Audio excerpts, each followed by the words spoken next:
to be kind to ourselves when we don't know how. So I think the best thing to start off is what is kindness? What's kindness to you, Jen? I think kindness can be broken down into, to some degree, like how we talk to ourselves, That like our inner inner narrative, narrative, yeah. that inner voice inside. So, you know, is it accepting? Is it allowing? Is it forgiving and effective, actually? Or is it highly critical? Is it full of judgments, full of shoulds?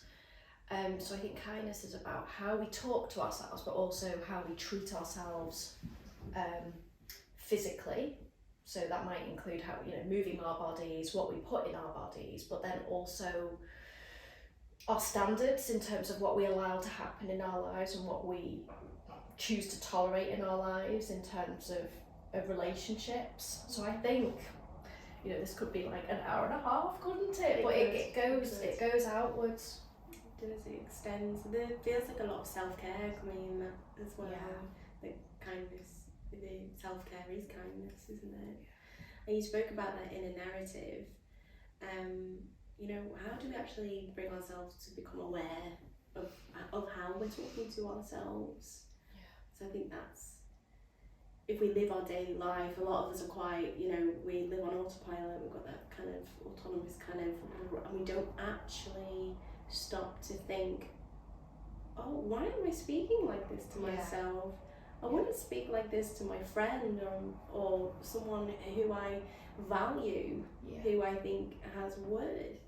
I think you just hit on something really big, which maybe will come in more later, but I think a big thing about cultivating kindness for ourselves is cultivating the belief that you're valuable and worth it. And I think for a lot of clients that I see, people that I know, that self-worth, that sense of feeling enough can be impeded somehow. There's a barrier there, isn't there? But I think you raised an interesting point there around how do we become aware of how we're speaking to ourselves. And for me, both as a therapist and as a human being, I think for me, the feeling can oftentimes be the first cue. So if I'm feeling particularly rubbishy in some way, like sad, upset, frustrated, hurt, then for me, and both in my work with people, that can be the inroad to like, okay, what's in this moment, what is the narrative going through my mind or that person's mind? And something that is both documented in the research and something that I see time and time again in our therapy room is that oftentimes if someone's anxious, low, struggling with their esteem, relationship problems, oftentimes how they're talking to themselves is highly critical, highly judgmental, full of shoulds. You know, I don't know about you, what's your thoughts? I recognise that with the work with my clients as well, and it's those, it feels very conditional as well in the way we think, like the shoulds. I should be doing this, or I shouldn't do that in a sense of, I'm not sure where my thought process went there, but yeah, I see that in the work with my own clients, and then, you know, in myself as well. Yeah. So you're saying that the feeling is an inroad. So when we feel any of those oh my god, can I have a word, please? Any anxiety, stress, kind of low mood, that's our opportunities to stop and think, what is our storyline right now? How am I actually speaking to myself? And it's key, isn't it? And I think cultivating awareness around this is so huge, and for some people it literally might be an inner voice, like how you're speaking to yourself. For other people it might be more of a feeling or more of a sense, more of an energy. Or pictures or videos. We all really process in so many different ways, don't we? So, you know, I think it's important we cover that off, isn't it? So we're talking about our inner narrative or how we relate to ourselves. That can look different for different people, but I think I'm trying to think of an example, but you know, in terms of when we think about self-kindness, I think there's kind of macro level and micro level. So when I'm talking micro level, I'm talking about, it can be something as subtle as, you drop a pen and it's like, oh, you stupid person, you stupid woman, or I don't know, making an innocent mistake. It's like, why did I do that? It's so harsh. Yeah. And then if you think about it, if someone else did that, would you automatically react like that for somebody else? It's like you dropped a pen. Those micro moments of aggression to self, of judging self about a pen or whatever it is, if you're doing that about those things, then chances are, if you're having a difficulty in life, like, I don't know, there's been a change in a relationship, change in your money circumstances, job circumstances, whatever it is, chances are, if you're doing a number on yourself about innocent mistakes, then the way you are going to talk to yourself and relate to yourself in the very times you need you most is probably going to be compromised.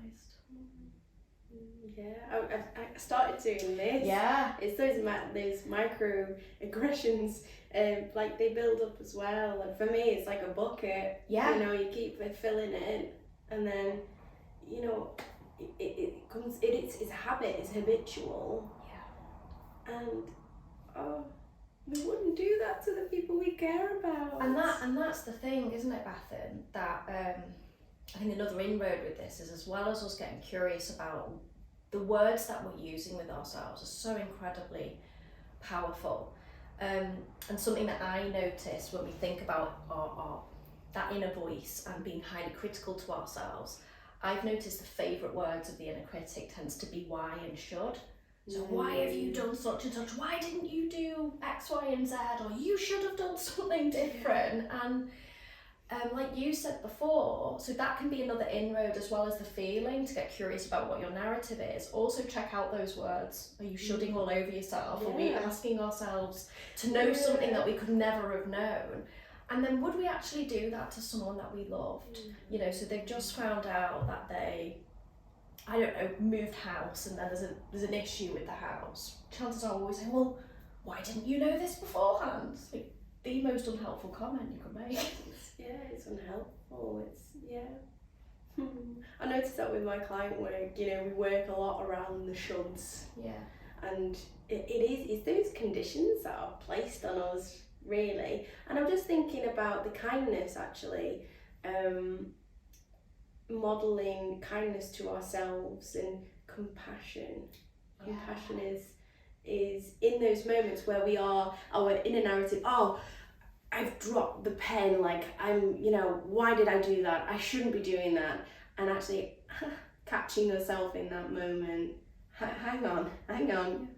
It's a pen. It's okay.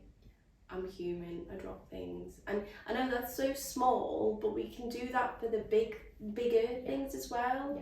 Yeah. If we make a mistake in our relationships, because in relationships we're not perfect human beings, and we can show kindness to others, but when we make a mistake in a relationship and we blame ourselves and really talk negatively about ourselves, then that's going to affect all of our relationships as well. Yeah. But so you're saying, in a way, in that circumstance, the criticism to self actually might also, it can affect others. Interpersonal relationships, and maybe can reflect in a criticism towards others as well. So we're living with a vicious inner critic at ours, but for some people, we might project that onto others as well. What came up for me just at this moment was that, going back to the title of the topic today, was like how to be kind to ourselves when we don't know how. And you and I so far have done some quite intuitive examples, I think, of self-kindness in terms of how we speak to ourselves. So if you've made a mistake, it's like, okay, well, you couldn't have known that was going to happen. We practice forgiveness, we practice allowance, we practice trying to think what's helpful to say instead of critical. But I think a real difficulty for us can be when that compassionate, kind dialogue or of how to treat oneself hasn't been modelled to someone. Definitely.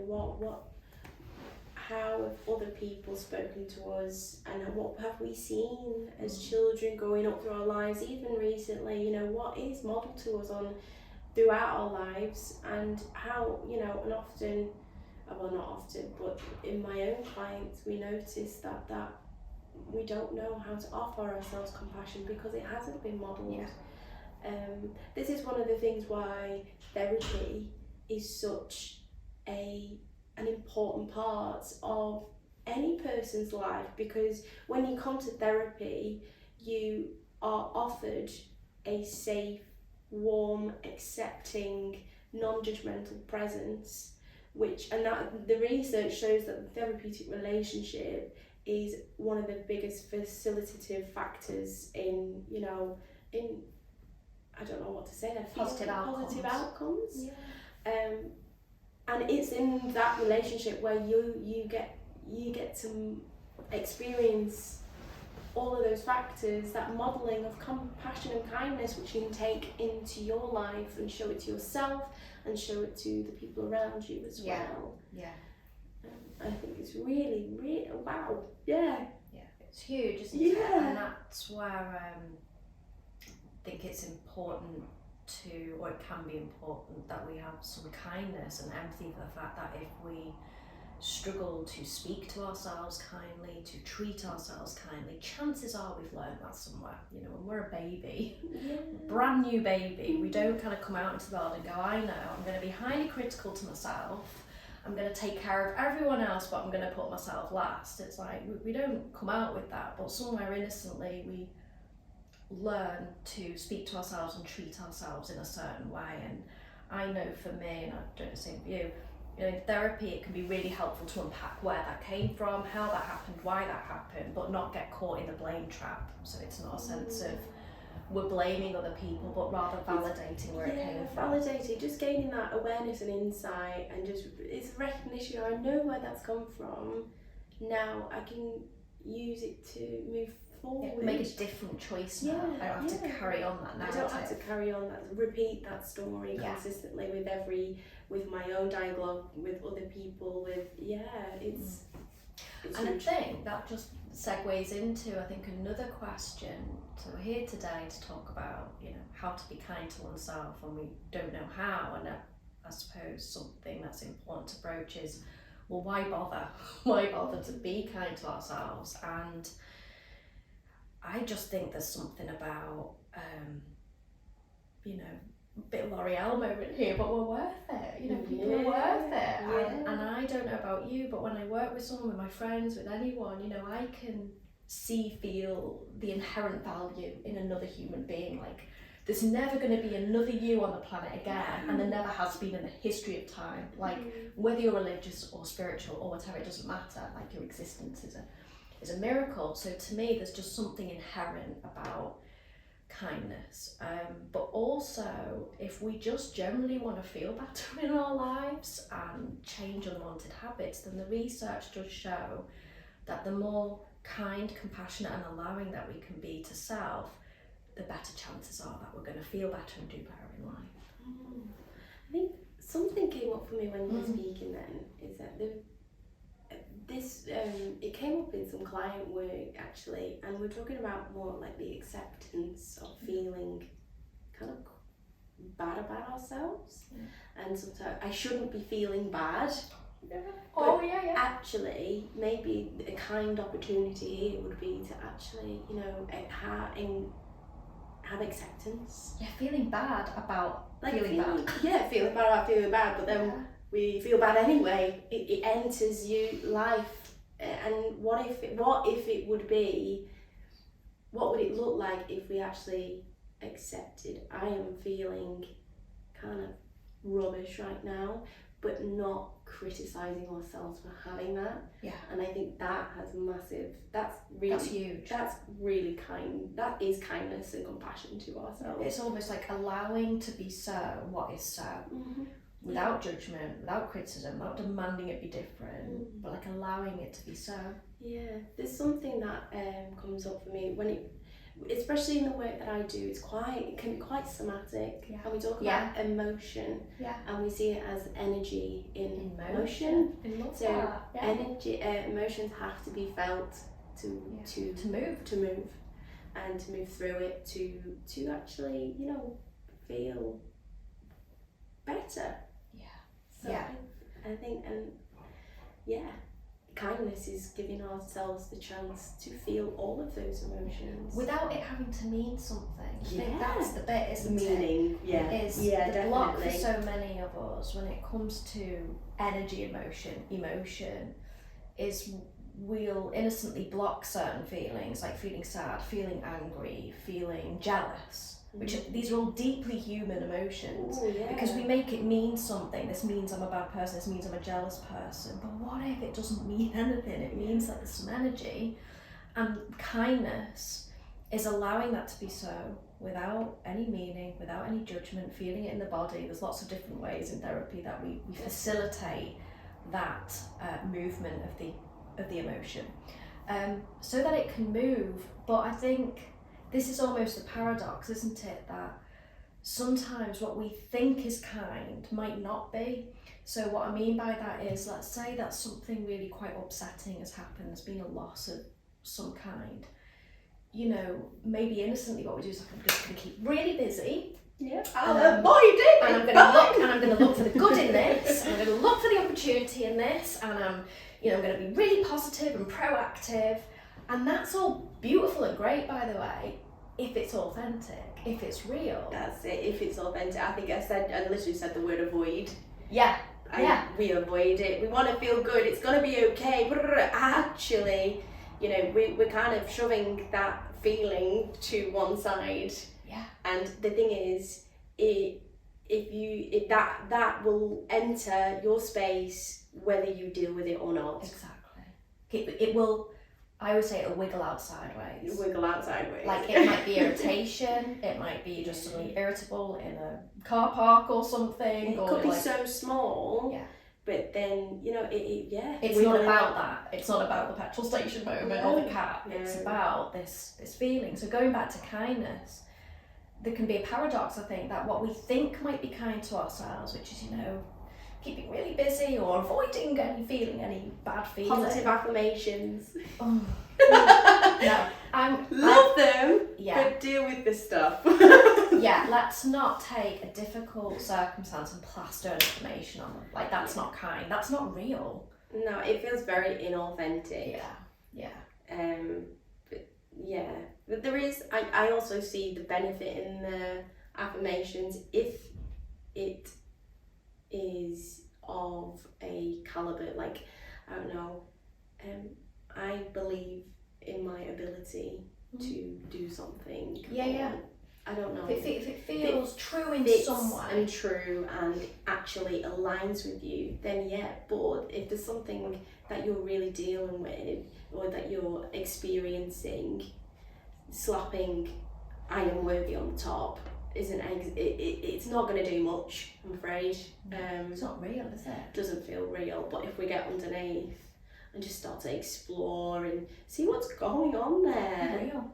Yeah, because we're raw humans. You know, we can't live in that equanimity that we discussed a few podcasts ago. We are literally the highs and lows, and we got to feel them. We got to feel those lows, we feel those highs, and we accept that we are human, and that is kindness. Yeah, accepting that we're human, and every shade of emotion and experience as being okay, not bad, not a judgment. Yeah.